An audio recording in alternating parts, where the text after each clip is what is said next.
All right, we are going to talk about the worst Me Too story that I have ever heard, and I'm going to tell Gabrielle about it. This is Into the Fire, by the way. Hi. Gabrielle, Jesse, and I'm learning about it for the first time right now, so it is we're in the same boat.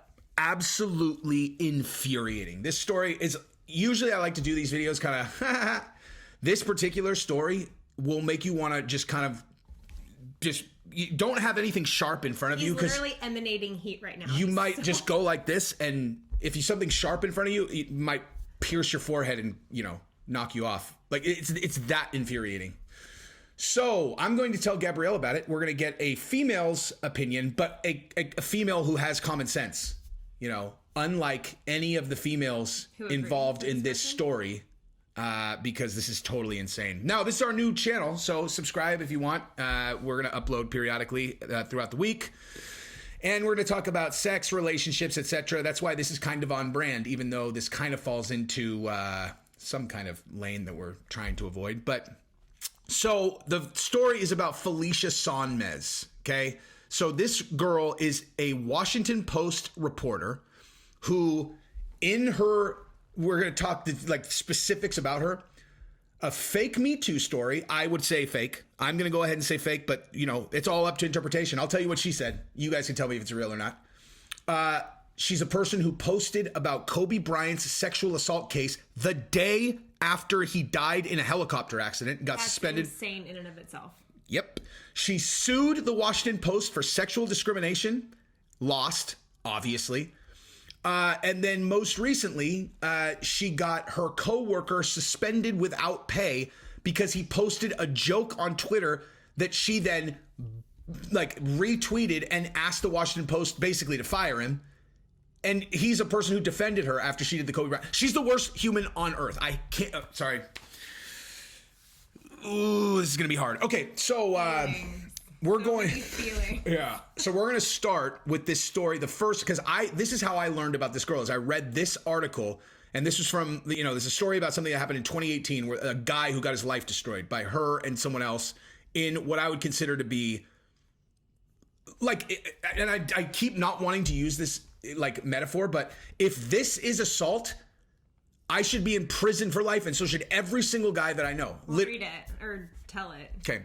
So here is the story. Okay. So this guy's name is Jonathan Kaiman. He was the Beijing bureau chief of the Los Angeles Times. Okay. So he had a pretty good job. He had a great job. So he had a colleague in Beijing named Laura Tucker. Okay. So they go out. This is, and keep in mind, Laura Tucker wrote a Medium article 5 years after this happened. This happened in 2013 and in 2018 when, oh my gosh, look at you, Me Too survivor. Do you want a book deal? Hey, do you want to become famous? Yeah. Do you want to be, is there anything else we could incentivize you to come up with some Me Too story with? No? Okay, cool. So she comes up with this thing from 5 years ago. Okay, I feel like a lot of women went back through their past and retold stories to themselves of what had happened, and suddenly they're like, "Oh, me too!" Mm-hmm. I know that even I had a story like that with myself, and then I had to check myself and be like, "Dude, no, I was fine with it for 10 years. Why suddenly now am I changing my frame about it and making myself the victim?" But sorry, go ahead. Propaganda is strong, dude. So this guy and her go out drinking. Okay, she has a scooter. She drives him back to her house on her own scooter. Okay, she's going to her house. She has a scooter. She puts him on the back of the scooter, which is kind of funny, actually, if you think about it. It's like, hey, what's more... Hop on deck. Yeah, I know. It's like, what's more masculine? It's like, man, I'm going to dominate you tonight, girl. But before that, here, let me hold on to your waist while you drive me. So they get back to her house, and I'm telling you, this is all per her story. That they're making out in bed. They both consensually get naked, per her story. And then she has a change of heart. And she says, you know what? I don't think we should do this. And she stands up. He starts flirting with her. He starts trying to re-engage. And she, per her own, this is literally exactly what she said, was she decided that the easiest, least confrontational way to handle the situation was just to go back and have sex, as opposed to, she's like, I put the man's needs in front of my own desires. That's her words. So you got back in bed. So you chose to get back in bed and have sex. That's exactly... Of your own free will, your own volition. Right. And then conscious choice. A conscious choice. And then she said she felt yucky afterwards. It's like, oh. I'm sure a lot of girls can relate to that. Did he not hug you long enough after he finished?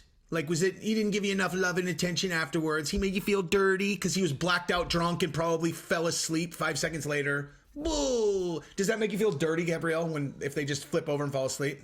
Maybe, but certainly not assaulted. Thank you. Yeah. Yeah. So did anything else happen? Nothing. That was it? That's it. That's the whole story. That's the whole story. So 5 years later, she writes a Medium article painting him as a sexual assaulter. This is not the girl that's going to be the main character of this story either.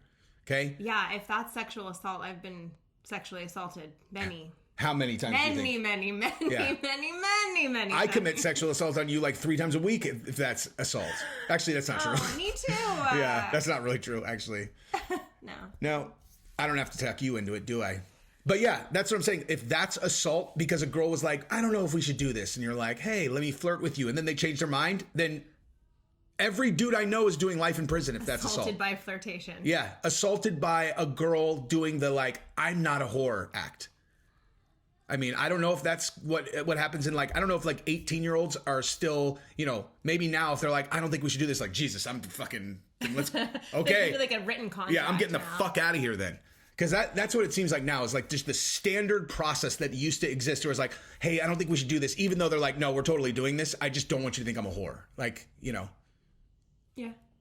Right. And now it's like, I don't think we should do this. Like, cool, I'm not catching a case for you, bitch. Okay, but that's not the girl, right? This is not the girl. So when this happens, right, and this guy is facing outlandish, she posted on Twitter and tagged him in it and did Me Too. So this guy all of a sudden is like, what the fuck? How did I get swept up in this? A chick I fucked 5 years ago? Like, what the fuck is happening? So, and everyone's obviously merciless. And he was the bureau chief. Oh, God, guy in control and power, blah, power dynamic. So now he's quote unquote famous. The story is out there. Famous for all the wrong reasons. This is where the other chick steps in. So the other chick, Felicia Sonmez, she sends him a message and basically says he knows her. He thinks that she's sending him advice. He's like, oh my God, I'm sure that she's gonna, because he's had sex with her also, and so he's expecting her to be like, listen, man, handle it like this. He opens it and she's like, listen, pal. Me too. I've had time to think about this and I decided, I shit you not, this is what she said, that I was too drunk to consent when we had sex. That's what she said. Okay? I was too drunk to consent. And so she's like, I'm really seriously considering piling on this thing, like I'm going to bring it too. And he was like, what? No, don't do it. So he goes through all this song and dance trying to get her to not do it. Apologies. Now, knowing this chick now, this was all going to fall on deaf ears, dude. She was definitely 100% going to do this. And again, I mean, like, he apologized to all these girls. Like, literally, this is just a person who had sex with 2 girls while he was drunk and they were drunk. Per the girls' stories. So, hang on, because I'm reading it. Mm-hmm. So, she says, I remember thinking your behavior was aggressive at the time. It's taken me a while to realize that actually that kind of forcefulness totally crosses the line into inappropriate behavior. If you remember that behavior with such great detail, you were not too drunk to consent. Thank you, Gabrielle. And also, if you thought it was too forceful, why don't you fucking bounce instead of fucking him, you stupid bitch? Ooh, I gotta edit that out. Yikes. But that, just in case I forget, how about that? So, yeah, I mean, anyway.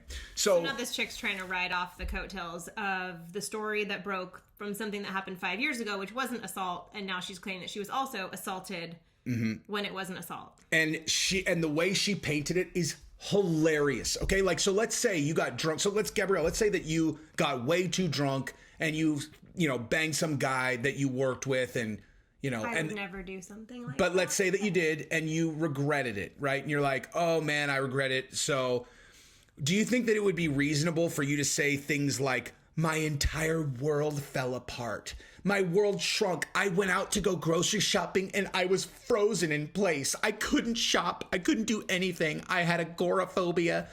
Do you think that would be an appropriate reaction to, oopsie, I got drunk and fell on a dude's dick? No, I think that's a story that someone makes up to get famous. Correct.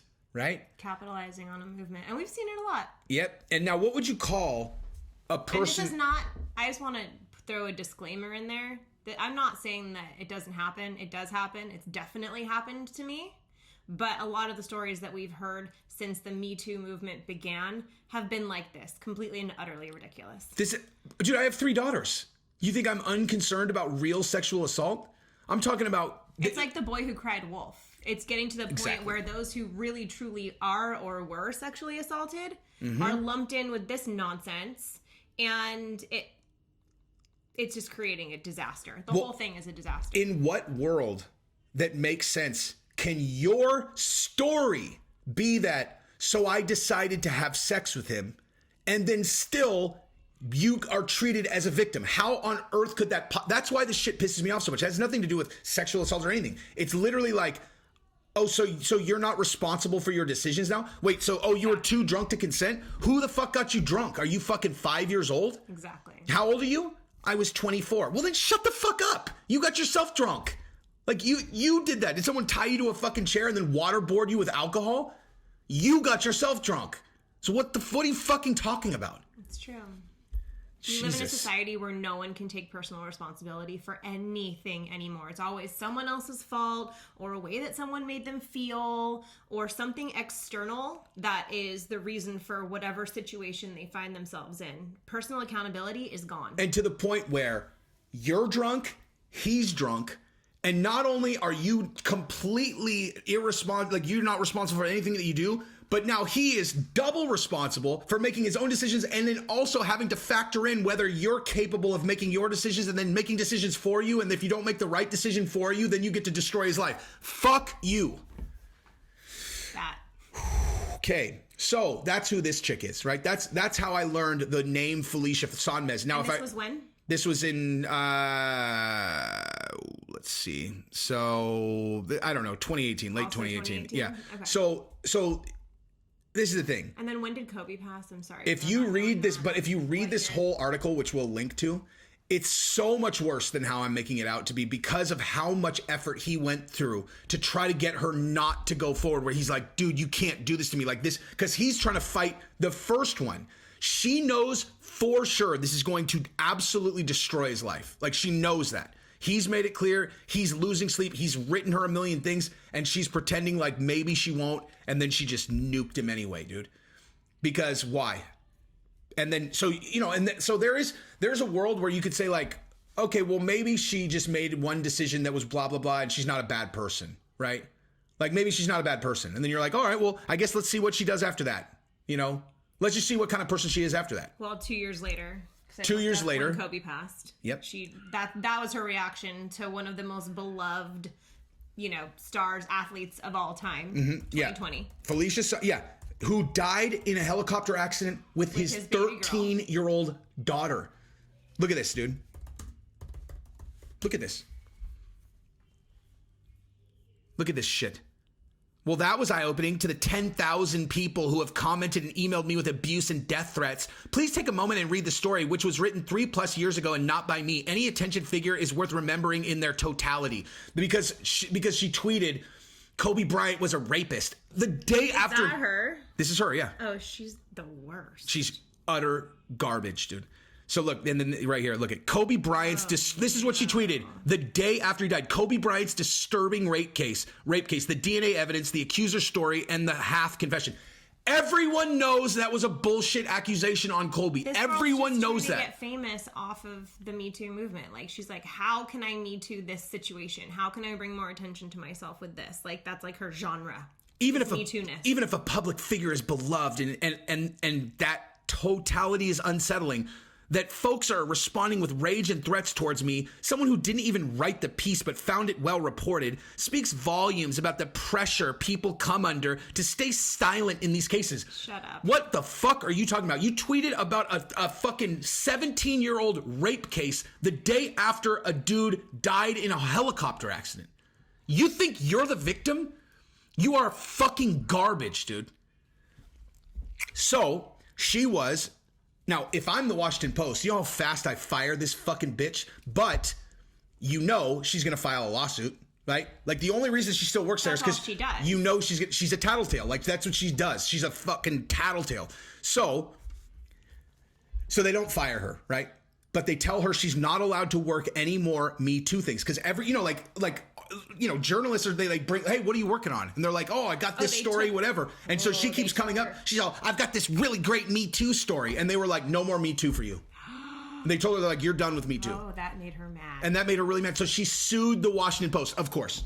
And did they fire her then, as they should have? Like, they're like, I mean, you filed a lawsuit against us. No company, no corporation wants to be near that. Like, it's such a triggering thing, you know, like fired because she's reporting on Me Too. Can you imagine that publicity? How about fired because she sued the... Well, but of course she's going to bring it up. Somehow she was like Me Too'd in a corporate environment. She was. She sued them for gender discrimination or sexual discrimination, something. There it is. Because they told her no more Me Too for you because you are not credible with Me Too because you did this thing with Kobe and because you were supposedly a victim yourself of, oh, I was too drunk to consent. The stupidest fucking assault charge ever. If you're too drunk to consent, you need to grow up and learn how to drink like a fucking adult, dude. Okay. At that point, blame the bartender, right? Like, I mean, you could keep, if you're going to be blaming people, you can keep going. You want to know whoever pissed you off earlier in the day made you go drink, and then the bartender overserved you, and then you got yourself in that predicament. Like, at what point does someone take accountability for their actions? Were you asleep? Because let me just make clear real quick. That Stanford swimmer guy who got convicted of that's what too drunk to consent looks like. Because she's asleep. Okay? Like she's passed. Were you passed out? Okay, because if you weren't passed out, if you were awake and you were making decisions, like you said, you remember all of this, right? So like, you think that girl, the girl in that Stanford story with the swimmer, did not remember one thing. She had no idea why she was even in the hospital. That's what assault looks like when someone's too drunk to consent. Not, well, I decided, it took me a long time to come to grips. Yeah. And it only came now after I realized that this girl was getting all this attention by fucking burying you with an accusation. Okay. Exactly. So she sued the Washington Post, which got thrown out. Okay. It just recently got thrown out. She's still working at the paper somehow.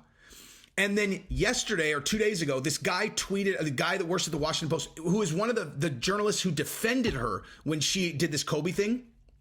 He tweeted a joke, which was, all girls are bi. You just need to figure out if they're sexual or polar, which is fucking hilarious, dude. That is funny. That's fucking hilarious. I mean, I don't know if I would necessarily do it if I worked at the fucking woke Post, Washington Post, but it's still, you know your audience. But he really retweeted it. Like he didn't even write it. He just retweeted it. Just like she said, I didn't even write the fucking Kobe article. I didn't even fucking write. Oh, well, he didn't even fucking write the joke, bitch. So what happened to him? So she retweeted it and said, really great to work at a paper that condones this kind of thing being shared by journalists. And so the Washington Post fucking suspended him without pay for a month. Wow. And she is getting absolutely eviscerated on Twitter, which she loves, dude. She likes it, dude. Again. Yeah. She loves it because she gets to play the victim again. Like, how does this person still have a job? Like, how does she still have a job? Maybe because she's bringing attention to the Washington Post. Do you think she's bringing the right kind of attention to the Washington Post? There's no one who agrees with this shit. No one. Dude, right after Amber Heard, you think... They're afraid to fire her. You think this is a good... They're afraid to fire her because she does shit like this. You have to be... Like, she is making the paper look terrible. She sued them for discrimination. She did the Kobe thing. They should have fired her right there. And now she's doing... stay working there if she sued them. You would think... Exactly. Like, in a court, that would be like a conflict of interest or something. You can't fire someone for suing you? It's fucking ridiculous, dude. And so Felicia Sonmez, that's her name, right? And look at, like, if you go to her Twitter and just look at it's she's such garbage, dude. Calling out your own organization for failing to meet its own standards is hard. Had the WAPO been diligent, it wouldn't have had to be so seemingly reactionary toward Weigel. And more importantly, Sonmez wouldn't have to shoulder the public burden and abuse yet again. Except that's a lie because he did get lit up internally. Like, this is just a fucking lie. Like, he got in trouble internally before she did that.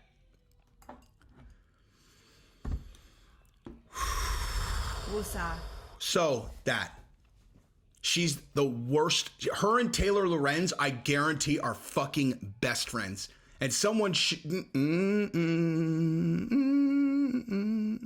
Good choice. If there were two people that if they, I wouldn't care, it would be those two. I have so much respect for Felicia Sonmez' open criticism of her workplace. What? News organizations cannot get better and grow and evolve in the current social media environment without taking a hard look at antiquated policies that don't fit the world we live and communicate in. Anyone who's Jesus, shut up. Immediately no. Editor for hire. Nobody can take a joke. Oh, look at I was gonna So say. sad. I'll bet you $1 billion that his fucking pronouns are in his thing. He, him. Oh God, who could have guessed? Honestly. Who would have guessed that you're a dude? Since you're a fucking dude. Fucking Gary V follows this piece of shit. Jesus. Gary Vee is just trying to be nice to everybody. The guy only has 9,000 followers. Why would Gary V follow this fuckhead? Maybe they know each other. Well, he should unknow him. What does this even mean? Hashtag DND. Hashtag TTRPG enthusiast. What is I gotta see what that is, dude. Nobody knows. TTRPG. Table role play. Wait, what? No. Table role playing games? Oh my God. Of course. It's known as a tabletop role playing game. Oh wow. Also known as pen and paper role playing, is a form of role playing game in which the participants describe their character's actions through speech. He's all, I am a reporter who would never touch a girl unless she gave me written consent. That's my character. He's a nerd. Ah, la, la. So he's a nerd. Which is fine. It's okay to be a nerd, but just write like I'm a nerd. He looks way cooler in his picture than he does with his. Scary. Okay, anyway, fuck these people. That's what we got.